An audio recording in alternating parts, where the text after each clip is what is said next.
At Sierra, discover top workout gear at incredible prices, which might lead to another discovery. Your headphones haven't been connected this whole time. Awkward. Discover top brands at unexpectedly low prices. Sierra, let's get moving. Taste the forbidden fruit of knowledge. The Last Show with David Cooper. For famous people, is fame about entertaining everybody, or is it about expressing your opinions publicly, using your platform with hashtags, and then receiving backlash? Well, when celebrities take political positions, are they risking their careers? Are they revealing who we expect them to be? That is what we're going to discuss here with professor at the Cinema Studies Institute at the University of Toronto, Charlie Keil. Charlie, welcome back to the program. Nice to be back. I imagine it's always been risky for entertainers to be political. It just maybe feels a little more dangerous right now with things so heightened. Absolutely, because if you look at, especially in the U.S., if you look at the political landscape or the voting landscape, it's kind of split. So Put it politely. Well, insofar as there tends to be quite a cleavage between the decidedly progressive and the decidedly not progressive. And adopting a position that is one way or the other could alienate potentially half of your fan base. That's exactly right. And so some actors choose not to say anything at all because when they do, there can be backlash. Like I'm thinking of Nicki Minaj. Now, maybe she's been in a film or two, but mostly a musician. She's been speaking at conservative functions and the left is like totally hates her right now. And then I think of Jim Carrey, who's very anti the current administration. And people who voted for the president don't like Jim Carrey. It seems like if you speak up, you immediately isolate yourself, doesn't it? Yeah. And you can see some celebrities really walking that fine line. Like I would listen to an interview on with the New York Times with Jennifer Lawrence, who had been outspoken in the past and also had been someone who is pretty unfiltered generally. That was part of her persona. And I think she decided she first of all got backlash for just being unfiltered, which, people like that's fake. She's just pretending to be of the moment. But then also she espoused some progressive views. And what she's done is say, I don't think it makes any difference if celebrities do this. It doesn't really help the cause. And so she's poured her energies into producing, making documentaries that represent her positions, which I think is actually a wise way to do it because A, it doesn't necessarily badly affect your brand, but then it also allows you to have some political effectivity without being the spokesperson for that. Interesting. And so I guess the perception is, okay, these celebrities are saying these. I remember in COVID when the celebrities did that song, Imagine, yes. And it was like, in support of like lockdown and how hard everyone was having it. But at the same time, they were all like living in their mansions with their staff and like they didn't have it so bad. They weren't getting fired. They weren't like unable to work. They weren't going to lose their income because of the pandemic. So is it kind of like that? It just feels out of touch when a celebrity speaks out? Absolutely. I mean, the problem now is with the online fan universe, you can go wrong so quickly and not even know you're going wrong. Something can get picked up from, just a snippet from an interview can go viral and then suddenly you're in the middle of a maelstrom. And it's difficult to extricate oneself from that.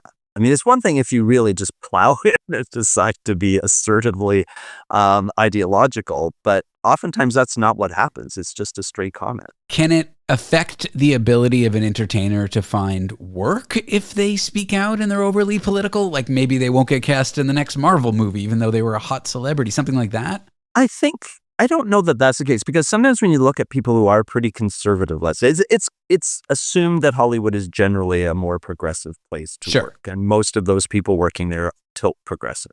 But I think, let's take someone like Chris Pratt. I believe he's fairly conservative in his views. He's getting plenty of work.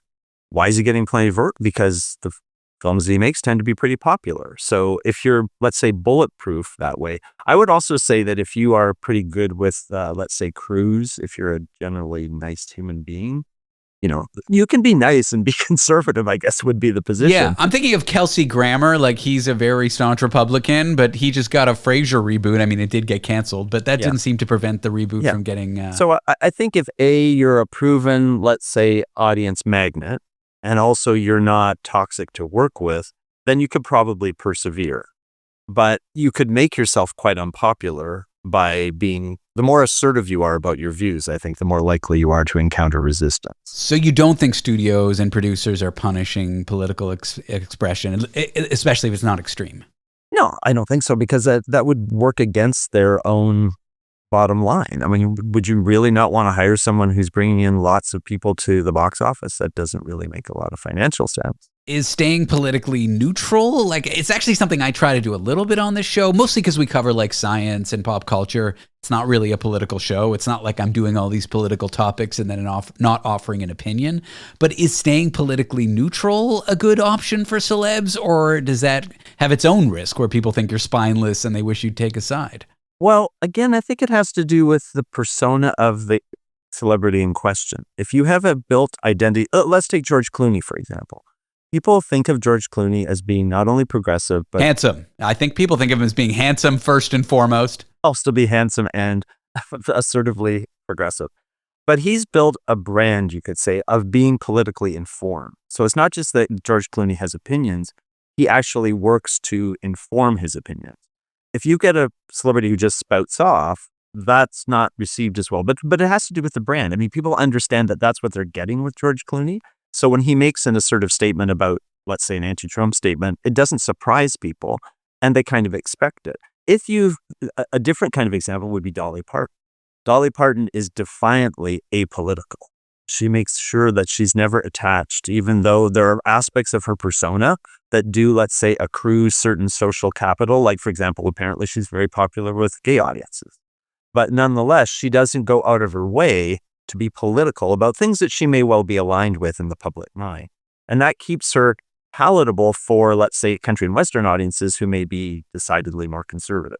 And she helped fund the COVID-19 vaccine. Exactly. And that didn't hurt her. It's kind of a politicized topic. I wish it wasn't. And there's my political opinion coming in. She made Jolene vaccine.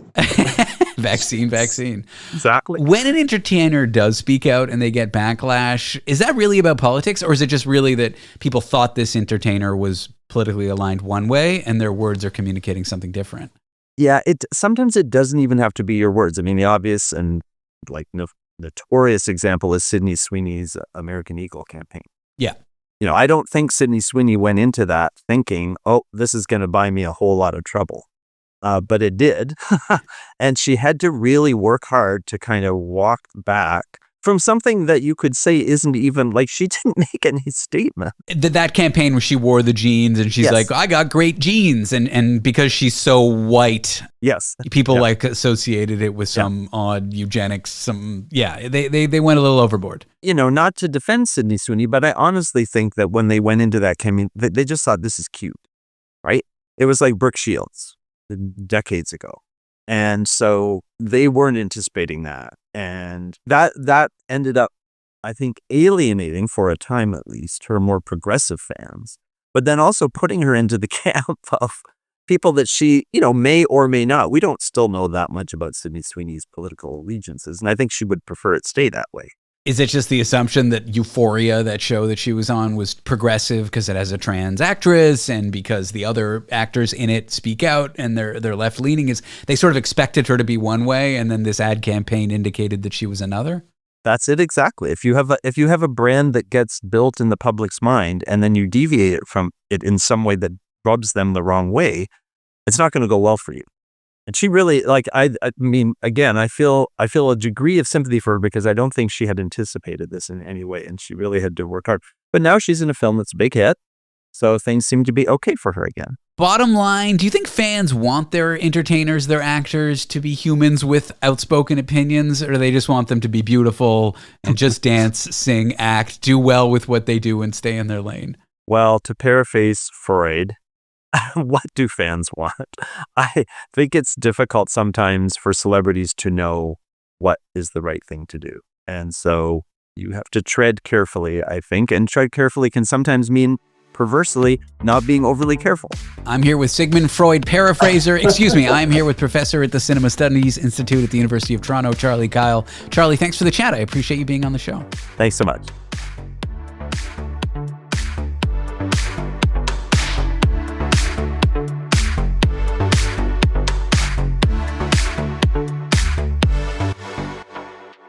Welcome to Survivor 50. February 25th on Global. We chose you to represent 25 years of the greatest adventure on television. It's the biggest season ever. The twist is going to open up Pandora's box. Now I see Zach Brown on Survivor. Welcome to Survivor, Mr. Beast. Feels a little like a high school reunion meets a massacre. Survivor 50th season, Wednesday, February 25th on Global. Stream on Stack TV.